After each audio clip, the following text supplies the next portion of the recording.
Hello, welcome back. I'm Statman Dave, and today I'm going to be looking at 5 players who will thrive under Erik Ten Hag. Remember to subscribe if you're new, smash that like button, but anyway, let's get this party started.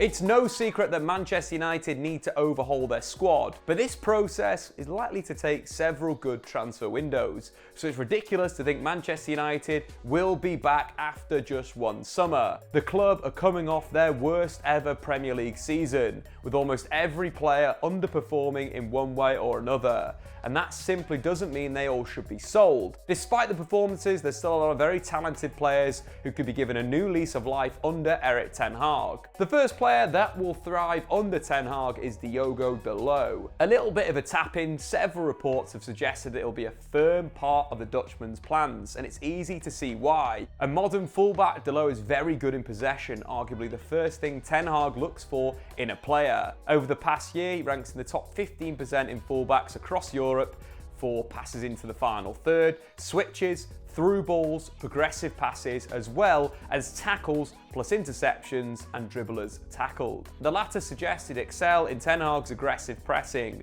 where is integral to win your 1v1 duels. Tactically, he's also very versatile. Not only is he capable of overlapping and holding the width like a traditional wingback, but Dalot can also invert and take up more central positions. What's more is he can do the same from left back, as he did so well in his loan spell at AC Milan in the 2021 season. This versatility highlights his intelligence and aptitude for learning and following instructions, something else that will endear him to Ten Hag. Dalot also hasn't got a lot of competition in the fullback positions, and he made the right back slot his own under Ralf Rangnick, so should be given early opportunities to impress from that position. Next up is Fred. The Brazilian might not be a superstar, but that's not to mean he's not got a place in Ten Hag's squad.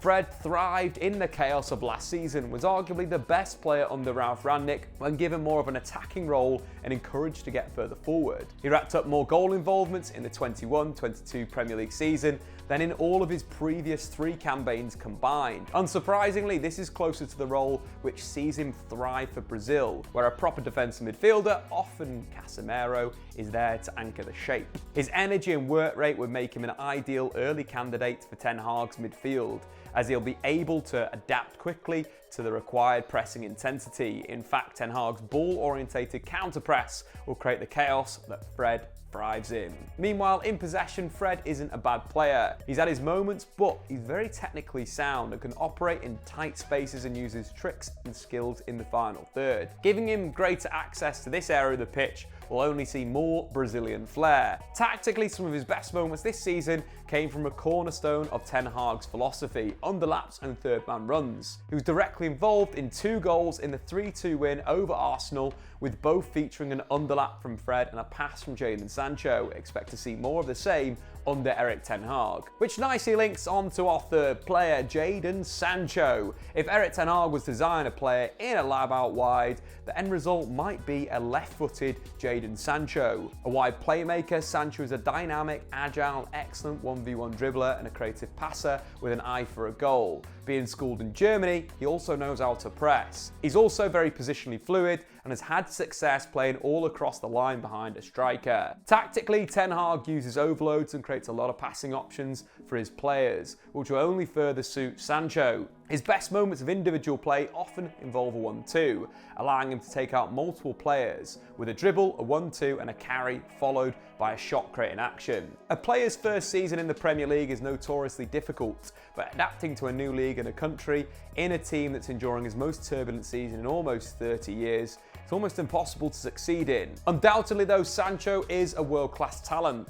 who was directly involved in more than a goal per 90 across his 3 full Bundesliga seasons at Borussia Dortmund and is still just 22. Combining Sancho's undeniable talent with Erik Ten Hag's elite coaching and a system that suits their playing style will create an environment that will see the forward fly. The fourth player that will thrive is Bruno Fernandez. I've seen a lot of people suggesting that Bruno is too high risk to work in a Ten Hag system, and that is just absolutely ridiculous. Bruno Fernandez can do absolutely everything that is required of an attacking midfielder, and his high-risk, high-reward playing style was emphasised by Ole Gunnar Solskjaer's system, which was all about giving the number 10 freedom to play. As much as Ten Hag is a possession-based coach, he still uses high-risk players. Steven Berghuis, Hakim Ziyech, Dusan Tadic are all high-risk players who have played their best football under Erik Ten Hag. His structured system will create multiple passing options for Bruno, which will help reduce the frequency of his high-risk passing. But also the system will allow Bruno's short passing to improve, one of my criticisms of the Portuguese playmaker. However, Ten Hag's aggressive counter-press and domination on the ball will give Bruno more touches of the ball and more opportunity to play a killer pass. Also playing alongside a secondary playmaker or number 10 will free Bruno up to rotate positions with teammates and make more runs off the ball. Runs that so often lead to a big chance created for Bruno Fernandez. In domestic league matches since the start of the 2021 season, Manchester United have averaged 53.3% possession and taken 13.6 shots per game. Meanwhile, in that same time, Ten Hag's Ajax have averaged 63.3% possession and taken 19.8 shots per game.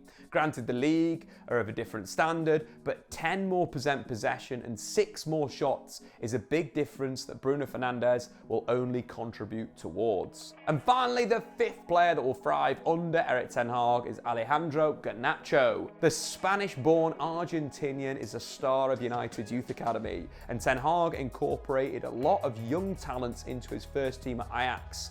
He's nurtured the likes of Timber, Anthony and Gravenberch in his most recent side, and he made Dalot the youngest captain in Ajax history in 2018, a pretty rich history of blooding young talents. And Ganacho isn't all about perceived presence. The attributes he's developed as a dynamic goal-scoring winger fits the skill set for Ten Hag's wide players, and it makes so much sense. Tactically, Ganacho likes to take up wide starting positions and receive the ball to feet before looking to go past his marker with a dribble and cutting inside, following this up with either a pass to a teammate or more selfishly, going for goal himself.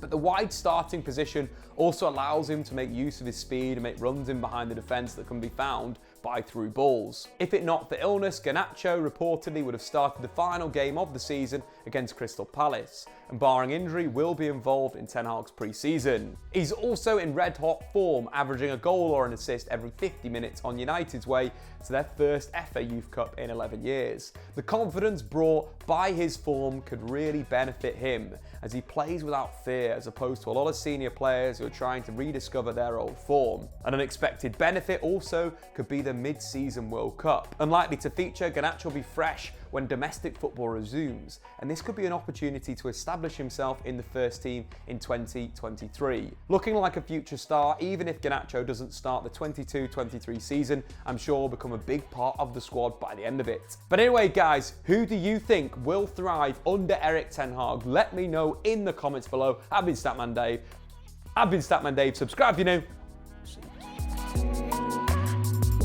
Thanks for watching. If you've enjoyed this video, why not check out some more content on the Statman Dave YouTube channel.